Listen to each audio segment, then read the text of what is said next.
such an amazing intro. Well, it's quick and sharp, I thought. I love it. I love it. It just fills me with joy. But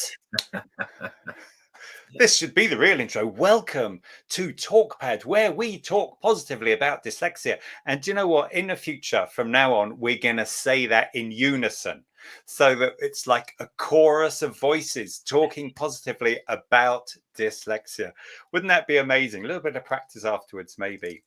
Anyway, welcome to TalkPAD. And today is Time to Talk Day. It is the nation's biggest mental health conversation, and it's taking place today. It's the day that friends, families, communities, and workplaces come together to talk, listen, and change lives. So it is very appropriate that today we are talking positively about dyslexia, because it's a disability, and if it's not managed well, then it can have a big impact on mental health. Some skills of strength and resilience on his journey to recovery. He has a passion to see people succeed no matter what the circumstances, and he does this through a number of different channels. Currently, as part of Big Ideas Wales role model scheme, he is massively enjoying what he does as a motivational speaker and teacher of entrepreneurial skills to young people, with the aim of helping them acknowledge that the only person holding them back is the person looking at them in the mirror. Also, his company has been established and developed on the back of helping others to be better, offering people and businesses a guiding light to step outside their comfort zone and learn as well as develop. The company is a community at heart with a business aspect. The aim is for the members to invest in the company so that the company can reinvest in young business minds to help them onto the entrepreneurial ladder. This has given the company an amazing opportunity to grow and build the online community that they always wanted and that our guest set out to achieve in the very beginning. But not only that, our guest is an athlete in several disciplines, excelling on a national level. And not only that, our guest has a huge amount of experience of working in different sectors and in many different roles. He's appeared on stage as an actor, as well as a TEDx speaker. There are so many sides to this man that it is impossible to do justice to them all in a short introduction. There is so much to say about our guest that maybe actually, since it's time to talk day, it's time to let him get a word in and speak on his own behalf. So please give a warm, wild and wonderful welcome to the living legend that is Jamie McAnsh. Yay! Thank you. Oh, wow, Guy. Yeah, I mean, I've got to admit, intros. your research slacked, because I'm also a multi-award winner and the prestigious Charles Holland winner. Let's just Well, get that out there as well, right? Update your LinkedIn page. Where do you think I get this from? Come on. It's lovely to be a guest on our own show. So yeah, thank you so much for, I don't know, making the show about me, I guess. But yeah, I also have a Jamie, I guess. Yes, because you are representing the dyslexic everyman person in this thing, because we've been doing this show now for a year, and I thought it'd be a good opportunity to look back and to think, have we learned anything? Have we actually, is there any point to this? We talk positively. Where are we now compared to where we were a year ago? What difference is taking place? So I've got a question for you, Jamie McAnsh. It feels weird. It feels weird being on an interview with you. Okay, go for it. Yeah. Well, it's good. I'm glad you got your fancy shirt on and everything. You're obviously ready for a special occasion. Hey, you got them for the squash, no doubt, later on. Now, the question is, so, because I know that for you, the finding out about dyslexia has been part of your journey. And so what have you learnt about dyslexia from your own journey and from talking to all the people that we have, Mark Wright and Aaron Smith? What have you learnt over the last year? Oh, wow. Look, I got diagnosed with dyslexia quite late in life, right? And there was so many questions that I had that were never answered, right? And that's the funny thing is because actually what I've done is learned my own journey from the experiences of others. We could talk about so many guests. The lady that we had on before, was it Linda with the passport? Mandy, that was Mandy. it. That was one. I'm rubbish with names, by the way. Well, this is one of the things about dyslexia. Yeah, that's very common. and actually, that's So that's it. So I've learned that as well, right? That actually I am rubbish with names. I'm great with dates. So I'm rubbish with names, and that is also a trait. So so Mandy, I learned all about like the different types of neurodiversity and how we can manage it, how we can cope, and all of the different things that we can do within that neurodiverse community. And I just thought that was fantastic. We had Mark Wright on the call. I mean, multimillionaire, runs £1 million business, £6 million businesses. And he's severely dyslexic. And I learned that actually, do you know what? The message that I've been given all of these years is completely true. The only person that holds you back is the one that looks in the mirror. And also I learned from you, Guy, why I can't tell the time on a clock face. I mean, how important is that? But it's things like Aaron. We had Aaron on the show, and he taught me all about, the overwhelm that we go through, and how we struggle with information, and how we struggle with what information is presented with us and processes. I just thought I was nuts. Yeah, I genuinely did. For a long time, I was just like, I must be crazy. Why can't I deal with this? Or why do I get so stressed out about such trivial things? And it turns out it's not necessarily me. It's about the situation that I find myself. And as a result, it's helped me to manage those situations, because I then stop getting anxious or stressed out about the fact that I'm anxious and stressed out. I just go, actually, I'm just it's fine. It's perfectly normal. Let's just stop and take stock. And it's been good for our relationship. I was just going to say that it's been really, really helpful for the family, because I think we never understood it, and you just thought that you were stressing out for nothing. And I would then come in with lots and lots of ideas and kind of brainstorm on Jamie, and he'll just go into his room in a complete meltdown. And I think we've learned so much from this podcast about how we can help as well as a family to support people with dyslexia. And actually, these things are things that people often experience and feel very alone. That is a good point, isn't it? Because presumably the Mark Wrights and Aaron Smiths and Mandy Wallis and all the other people that we have spoken to, they are vulnerable to that overwhelm and that feeling where maybe you think we can't make sense of it, so maybe you're being lazy, or maybe you're being stupid. I hear that a lot from people, and it's not that, because so much time and effort is put into trying to manage it. I remember someone saying to me they tried so hard to get everything right, and still things weren't working. And if you're in that situation and someone comes along and says, well, come on, pull your socks up, put a bit of effort in, you've got nowhere to go to, have you? Because you've put in all the effort. You seem to be working so much harder than other people. So I think to hear and to know that people who are successful in business and in life have that vulnerability as well, and are always working on ways to get around it and deal with it, is really important, because it stops people feeling alone. Yeah, it is. Yeah. And that's another thing as well. It's understanding and respecting, like, you just form a better respect for yourself. So, it's about the moment you understand what is happening, the easier it is to deal with what is happening. So, and what I mean by that is if you are going into overwhelm, I'd be going into overwhelm, and then Charlotte be throwing a load of ideas at me to try and get me out of overwhelm. Well, it's the absolute opposite that she could do, but because she didn't know. So now when I'm just like, hang on a minute, I can't do this a second. She doesn't go, I'm being arrogant or obnoxious. She just goes, obviously I've just overloaded him.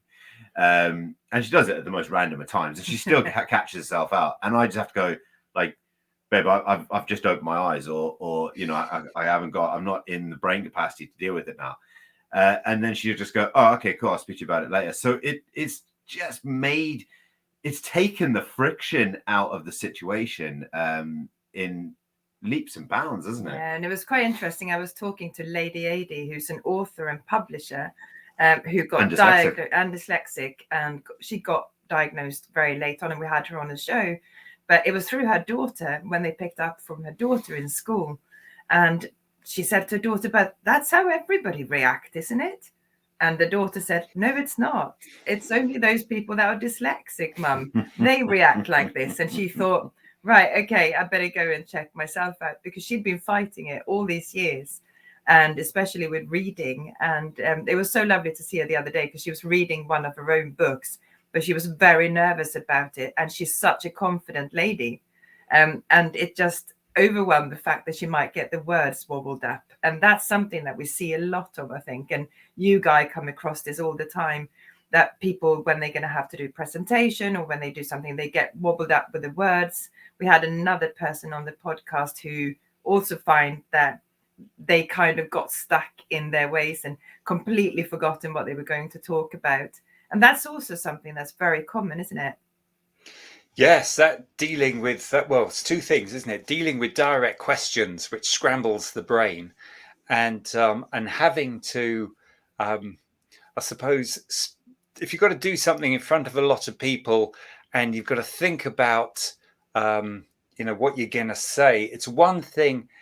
Basically, you've got to know what you're going to say inside out, haven't you? Because you can't rely on cue cards, because you know that if you've got to read something and you're dyslexic and you're thinking about what you've just said and what you're about to say and what the other people are thinking and all the stuff that's going on around you, and you've got to look at this and you've got to think, whatever does that say? And it's not going to work, is it? So it can be tricky. And also what I hear from a lot of people is that the experiences that they had in school, which are often negative, especially with that reading out thing, are so powerfully burnt into their souls from happening at that tender age that it really triggers that sense of I don't know what the word is, kind of. It's it's a grown anxiety. It's something that just stays with you. I've been very, very lucky with that. I mean, obviously, as a motivational speaker, I'm standing up in front of people all the time and talking and telling them my story. And what makes it easy, obviously, it is my story. So it's a personal journey for me. So I don't need cue cards as such. And if I do, I never read them anyway. But one of the things that I don't do whenever I do a talk is I don't use technology. I don't use slides. I don't use video or photo. And everyone says, oh, you should use some slides. You should have some photos. It'll make it more engaging. And I'm like, no, because if anything goes wrong, I'm then flustered. So I just take out that problem. And if I can't engage people without using slides, then I'm afraid I should have a different career path. So that's how I kind of look at it and project it. And it's always worked well for me. I think as well, what we've seen with the podcast is that a lot of the people that have been on the show have had so many difficulties in school, but they have all kind of embraced the fact that they had to look elsewhere, and they adapted. The anxiety might still be there, but they've all gone on to do amazing and incredible things. Yeah. And a lot of the people that we've had on the show, which is what we really wanted to, this is why we wanted to do TalkPAD, Talk Positively About Dyslexia, was to encourage the people that might find it really difficult to actually see that, you know what, it's not an end at all. It's actually can be something really, really positive, and you can learn in so many different ways. And I think that's something that we've really highlighted throughout the show this year, is people have come on and they go, actually, I didn't really see it as a disability. I knew I had difficulties, but it didn't have to stop me. I just had to think in a different way. And yes, some things were a lot harder. I don't know if you agree with me, but I think that's been amazing. Yeah, it's been a nice little approach, isn't it? It's been a nice little approach, and it is a disability. That's the top way about it. But it's amazing how many people don't look at it.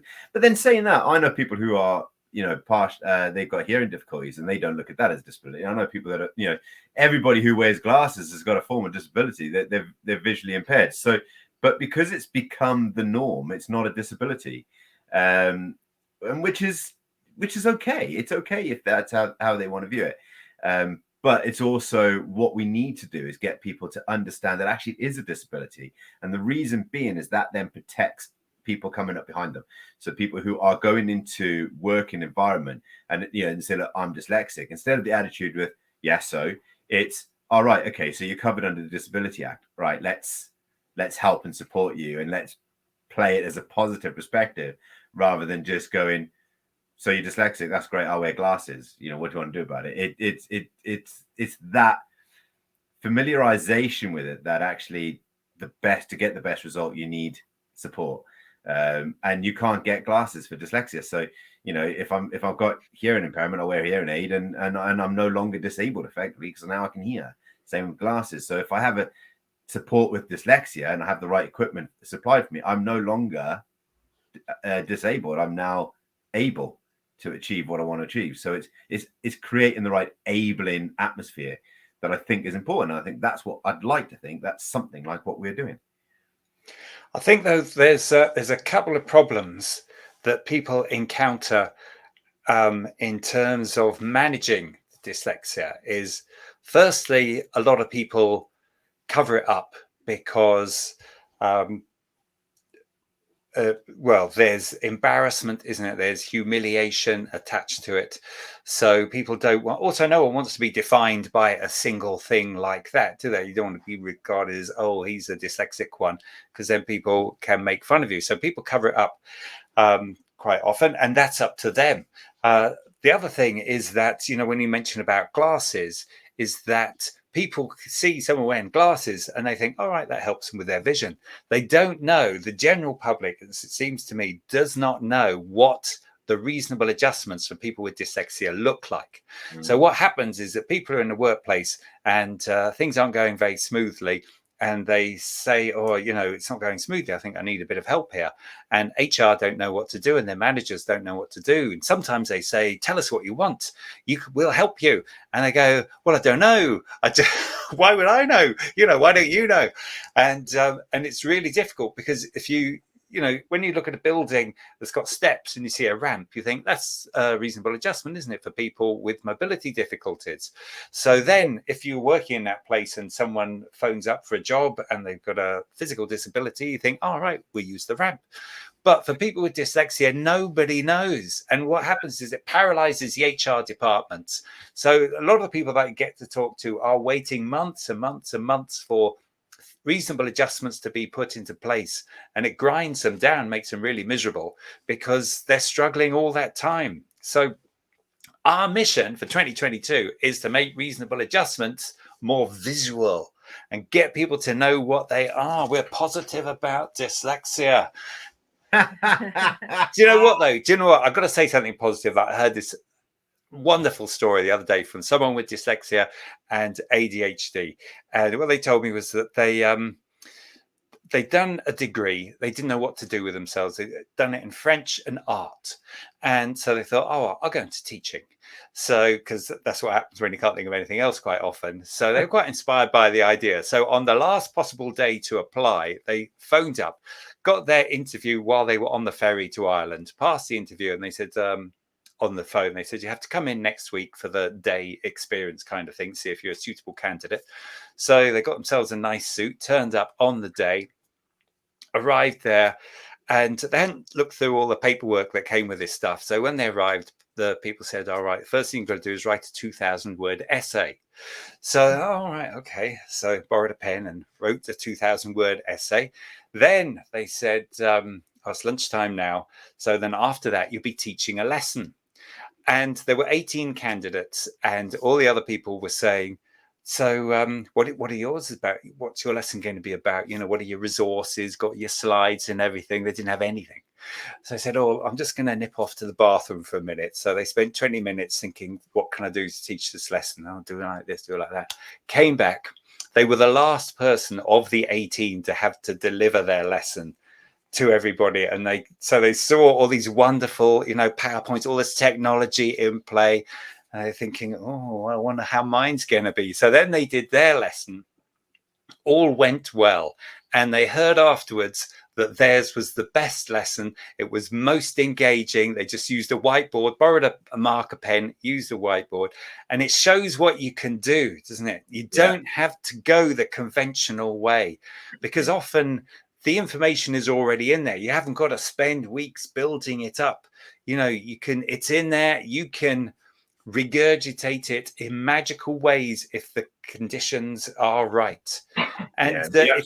And that's what makes people with dyslexia actually stand out from the crowd, because we are naturally born problem solvers. So we know how to do it unconventional, because pretty much everything I've ever done in my life has been unconventional. And so people go, oh yeah, they have a very new approach to something, or they approach things very differently. I'm like, well, yeah, maybe to you, but actually to me, I approach things perfectly normally. So yeah, it's a nice story that you put in. It's a very prudent point, actually, that is what we do naturally. It is. And so it shows that it's a bit of a social thing, isn't it? It's to do with society, it's to do with our culture, how we look at things. And it's so easy to think, as a neurotypical person, this is how I do things. I do it step by step from A to Z through the alphabet.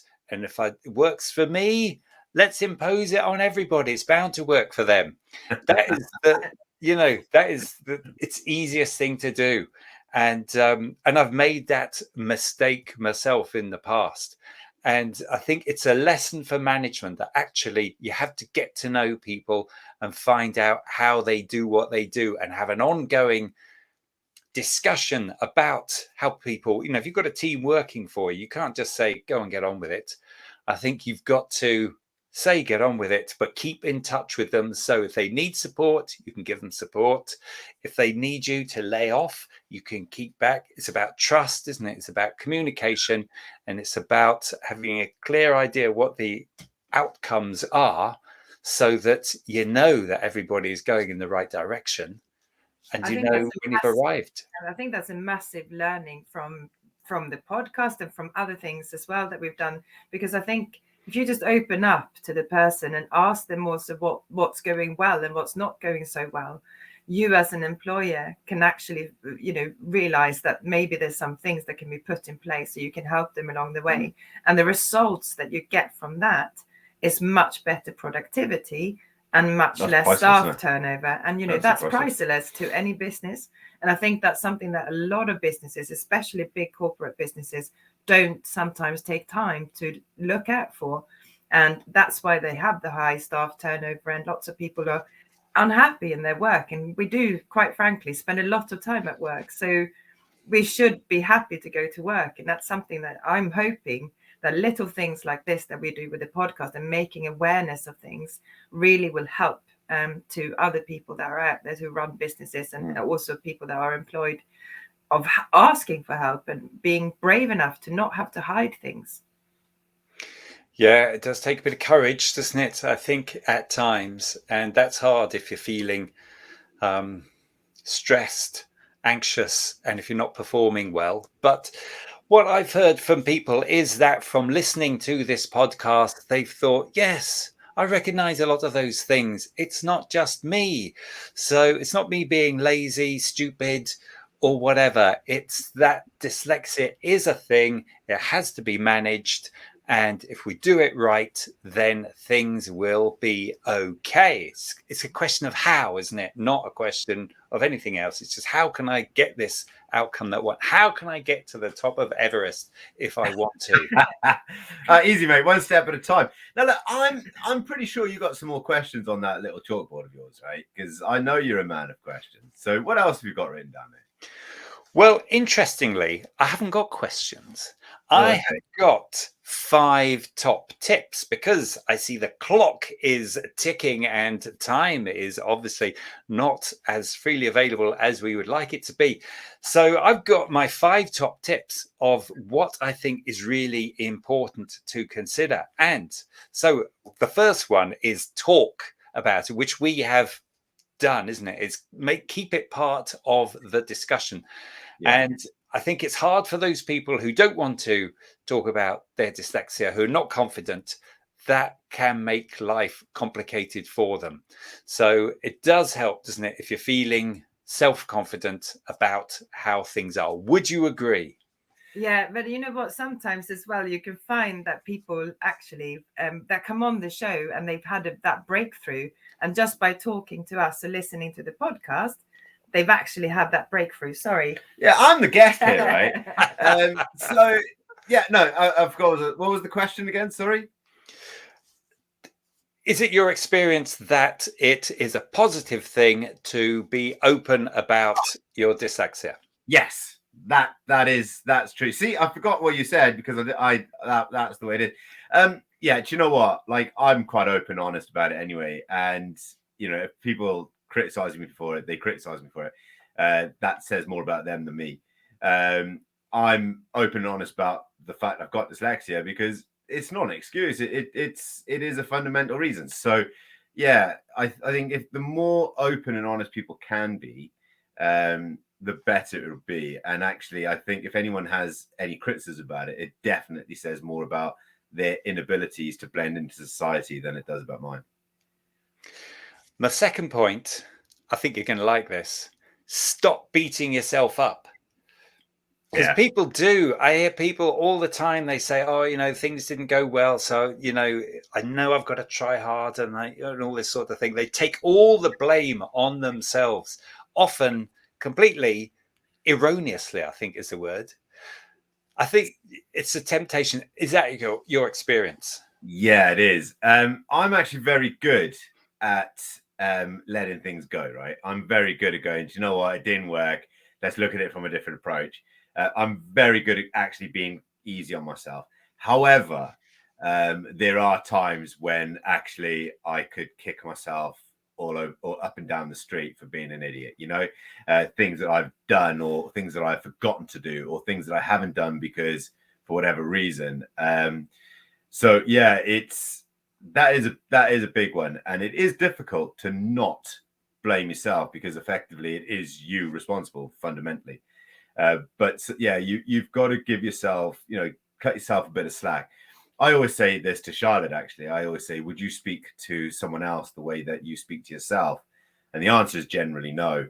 And I say, well, stop speaking to yourself like it then. And then I do try my very, very best to practice what I preach. I do think though for neurodiverse conditions, it's usually the confidence that's maybe lacking, which it's so for me, I'm very good at being bad like that to myself, and I don't have dyslexia, but that's because I sometimes don't feel confident in certain situations. So I push myself down, and I don't know about you, but I think that's sometimes true as well because you're trying to hide something.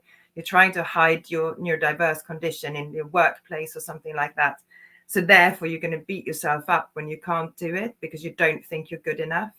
And I think this is exactly the kind of message we want to put out there with the show, so people can see, with a bit of confidence that actually you're not alone. There's so many people out there that feel exactly the same. So you don't beat yourself up so much because you've got more confidence. Brilliant. Yeah, good answer. Right. We've got literally a minute and a half, right? So she's not allowed to answer the next question. So what's the next point there? My next point, okay, which I'm going to merge into 3 other points, is be clear on the reasonable adjustments that work for you so that if you have to, you can tell other people. Then we have number 4, be persistent, because sometimes you're going against the current of society. People don't know about dyslexia enough. You do because you're living it. You've got to be persistent. Hang on in there. Don't beat yourself up about it. And my last and final point is be a leader. Take, control, have confidence in yourself. Be the person to make the changes. You can't rely on other people because they're busy. They're doing other things. It's not important enough to them. Be that leader person yourself. Do you know what? I couldn't agree more, right? Now, very, very quickly, I am not only am I dyslexic, I'm a wheelchair user, right? And the world is not adapted for dyslexia nor wheelchair users. It's just not. But you know what? I was saying this exact story to someone else, right? There's an Italian restaurant that I used to love going to in London, but it's got 6 steps going up into the restaurant, which means I can't go there if I'm in my chair. So I just go to another restaurant. I don't kick off because they are incapable or unable to adapt their restaurant. It's an old Victorian building. It's not always feasible and possible.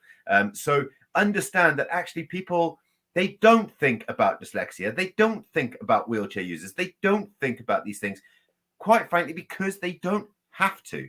And our job is to educate, but also not frustrate.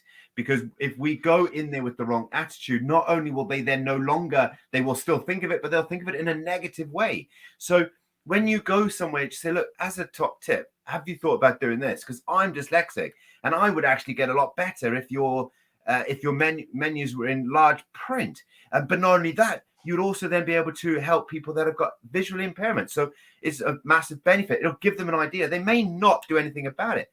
That says more about them than you. So yes, be a leader, and don't be frightened to offer your advice to other people, because most people will be willing to listen. Glorious words upon which to draw this exciting episode to a close. It has been wonderful speaking to you, co-host and guest, a man of so many characteristics. I mean, you know, what can you say? Yeah. You're like a multifaceted prism. The light bounces around through you like nobody's business. And Charlotte, you've been amazing as well. So we better wrap it up. We better say thank you to everybody for listening. Can't wait for next time when we might have someone interesting talk about their disability bill coming to Parliament, if all goes well. So that should be interesting. Thank you, everybody, and good night. Thank you. Take care. Good night. Bye-bye. Goodbye.